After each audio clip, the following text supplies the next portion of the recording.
Hey everyone, Connie here, and welcome to another Studio Ghibli Month review. And as you can see, today we are going to be talking about Princess Mononoke. Unlike the past ones I just finished recording for My Neighbor Totoro, Whisper of the Heart, and The Cat Returns, this is one that I actually really enjoy, and one that I've seen multiple times. Yeah, it's funny thinking back on it, but those other three, it's just like, they really didn't stick with me as much as a lot of others. This one, on the other hand, did more so. Not as much as like Spirited Away or whatnot, but hey, I mean, it's still great. So Princess Mononoke centers around Ashitaka, the last prince of this tribe, who basically travels around and various things happen. He meets San, the titular Princess Mononoke, basically. And has to, like, he's trying to figure things out with her as well as help her out at points. There's this woman named Lady Eboshi who rules Iron Town, and she's kind of this character who is kind of bordering on whether or not she's a good or a bad guy, and basically, in the end, you realize that she's just human. There's also a bunch of other great characters you meet along the way. And in the end, this movie boils down to, like, the humans versus the environment kind of thing. Like most of Studio Ghibli's films, and especially with Hayao Miyazaki at the helm, there is a message to this. And Princess Mononoke definitely has an environmental message about how humanity can often be pretty dickish to the environment. We see the spirits in this film and how they can get corrupted because of the humans' interference in things. And we even see how that corruption can go back and even affect the humans themselves.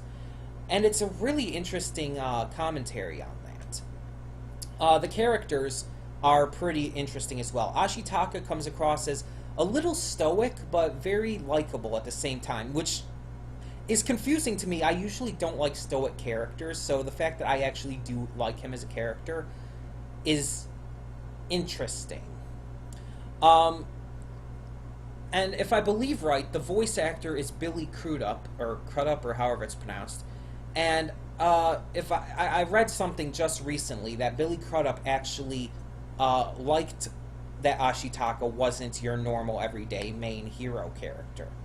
I don't remember exactly what he said about him, but he liked him because he was different. And I can kind of see that. San herself, she was raised by wolves. She's a very angry, like, violent person. She hates humans. And she's very tribal and all, as you can see here.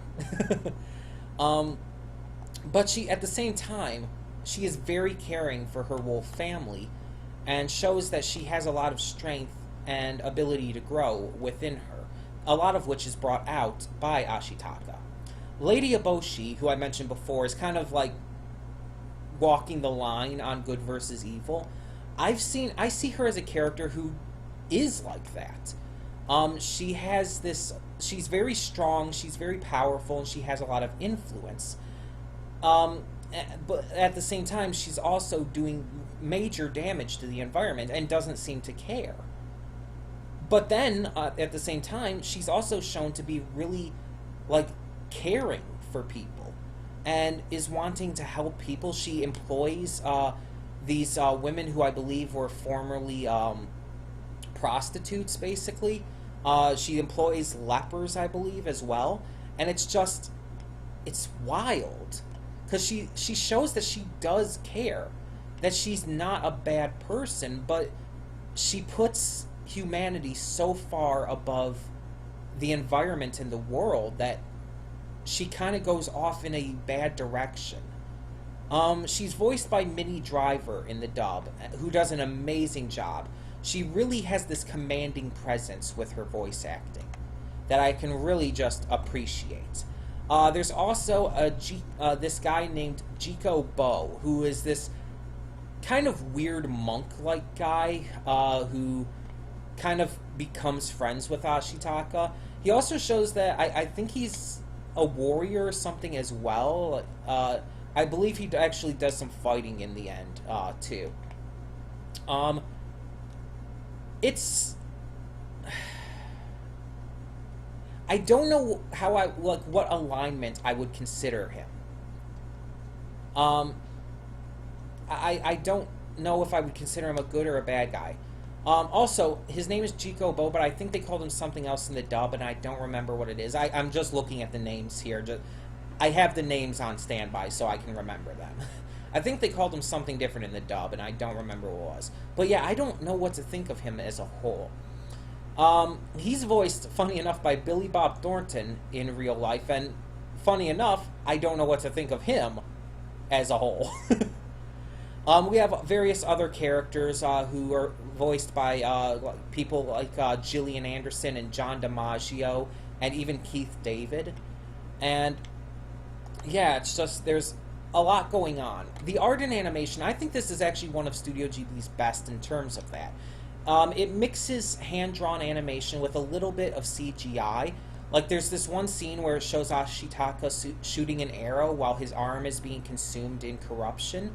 And the art in general is all hand-drawn, but the corruption on his arm is CGI, and it somehow blends together beautifully. And it's really wild, especially since Hayao Miyazaki doesn't usually like CGI. He's actually a huge proponent of hand-drawn animation. So it's funny how they actually managed to make that work in such a beautiful way. The film has a wonderful soundtrack and just some amazing imagery. Like, there's this one scene where there's this, like, forest spirit who I think is, like, this giant creepy deer thing. I'm saying creepy because if you've seen that thing's face, it is freaking creepy. I might just use it as the thumbnail. But yeah, it's like this forest spirit, and it's big. It's monumental to the climax of the film. I won't give it away, but what happens to this spirit creature? The point is, when we see it like stepping forward, and it's like life, like plant life and grass and stuff grows with every step. It's just this beautiful, wonderful, magical scene. So yeah, I think this movie is definitely one of Studio Ghibli's better films. Not necessarily one of my personal favorites, but definitely one of its better films. Tell me, though, in the comments what you think of it. And for now, I'm Connie Royal, and I'm signing off. See y'all next time.